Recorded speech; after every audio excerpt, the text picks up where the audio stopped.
Latest in the post office scandal. I know a lot of you have been following this very closely after that ITV drama. The company's chief executive joined the boss of Fujitsu for a parliamentary grilling. The boss of Fujitsu, that tech giant that provided the Horizon software, admitted that his company knew about defects with the Horizon system and that the information was shared with the post office at the time. He also said that Fujitsu has a moral obligation to contribute to compensation payments, but need to wait for the conclusion of the inquiry. Meanwhile, Post Office CEO Nick Reed was slammed for a complicated compensation process and for not knowing key facts relating to the timeline of the scandal. My job is not to go back and investigate what happened in the organisation pre-2015, pre-2010. I can see that's immensely frustrating for you, but my job today is to run the post office today, to make sure that we have a post office that is fit for purpose, and more importantly, that we have postmasters who can go about doing the job they want to do, free of fear of any kind of relationship that they may have had in 2015 and before. History. And yes, the post office may have changed, but it is the same organisation. It is the same organisation, I assume, with thousands of people who worked for it at the time all of this happened. And the fact that you're not willing to look under the bonnet and answer questions because the inquiry should look at it indicates a lack of corporate curiosity that I think is worrying. Meanwhile, giving evidence on the repayment scheme, former sub-postmasters Alan Bates and Joe Hamilton described a process which is like being tried all over again. There is no reason at all why full financial redress shouldn't have been delivered by now. It's gone on for far too long. People are suffering, they're dying, we're losing numbers along the way. And it just seems to be tied up in bureaucracy. They have to literally drill into the minute details of everything they think you might be claiming, you know. It's almost like you're a criminal all over again. You've got to justify everything. And finally, it was the turn of Post Office Minister Kevin Hollinrake. He denied whether the government's approach to Fujitsu was influenced by a desire for the company to invest in the UK and said he's determined to make the compensation process simpler. For more on all of this, I'm joined by journalist and campaigner Nick Wallace, who just last week sat in this very chair hosting a post office scandal special, and it was great. Thank you very much for sitting in. Well, thank you for letting me. Well, very grateful. It was our honour, especially since you've been on this story for so long, and you were able to bring in so many people that were so key to the story and get their stories out there. In terms of what you saw today, it's almost, I mean, not an apotheosis, we've still got some time there, but to see the actual grillings happening, what was that like? What was the standout parts for you? The admission by Fujitsu that they had a moral obligation to pay compensation. Now, that is a significant announcement and it's probably the strongest newsline of the morning. But, as one of the MPs pointed out, there's no provision in Fujitsu's accounts for paying sub-postmaster compensation, which rather suggests they discovered their moral backbone and obligations shortly, I was going to say after maybe watching an ITV drama, but actually after watching the public outrage over the ITV drama. And I wouldn't be surprised if they made some cold-headed calculations about exactly how much money they were likely to end up paying out and making that announcement rather than watching their share price tumble or their public reputations get in the mire still further. If they had all along been wanting to pay compensation to those sub-postmasters, we would have seen it in their accounts because this has been rumbling on for 4 years. Fujitsu was found to have run a very poor IT system more than 4 years ago. And this contract that's been going on for more than a quarter of a decade has been worth some 2.4 billion to them. So, I mean, let's listen to the apology that we did get today from Fujitsu. Fujitsu would like to apologise for our part in this appalling miscarriage of justice. We were involved from the very start.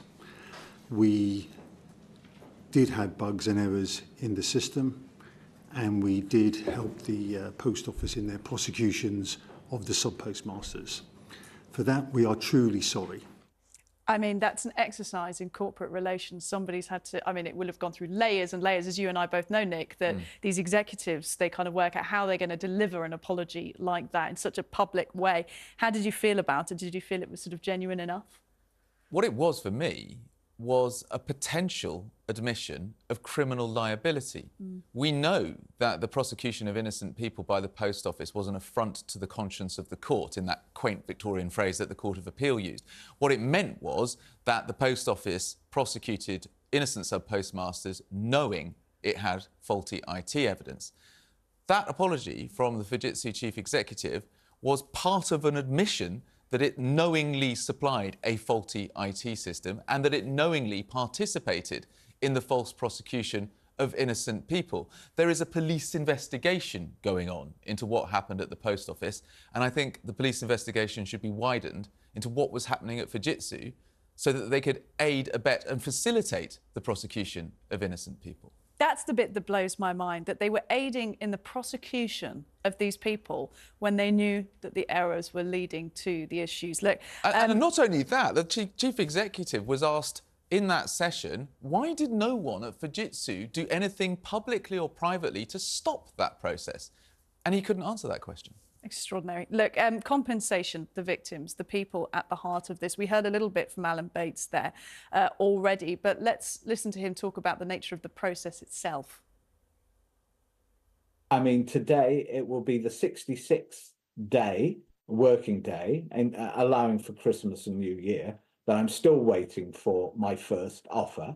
And I'm being told that I won't receive anything or a first offer until the end of this month, which will be 77 working days, or almost double the expected time. And some lawyers acting on behalf of these people saying, you know, I'm acting on behalf of somebody who's 91 years old and still waiting to see something. I mean, any hope it will speed up, Nick? You'd think the government and the post office would be able to get one thing right. When they announced this GLO compensation scheme, so a special compensation scheme for people who were in the group litigation, that's what it's called, a GLO, in the 2019 High Court case, Alan Bates, the chap who founded the Justice for Sub-Postmasters Alliance, was told that finally he would join a compensation scheme that would give him the redress he deserves. He was sacked in 2003, that's more than 20 years ago, and he was told on the record by the minister who announced this in Parliament that every applicant to that GLO scheme would get their first offer within 40 days. And they haven't even managed to do that. Why not? What is going wrong? Why is it that we have a prosecution of innocent people, a cover-up, and then an incompetent array of compensation schemes, which cannot even give the hero of this story, the man who was named in the ITV drama, in the title, who led this campaign, a simple offer of cash within the time frame that they themselves set? You make it sound simple, Nick, but as we can see, it's just not for the post office for whatever reason. And that is baffling as well. Why wouldn't you do that? Look, in terms of holding the feet to the fire, stay on it, and I know you will. 10 million people watched that final episode of the ITV drama.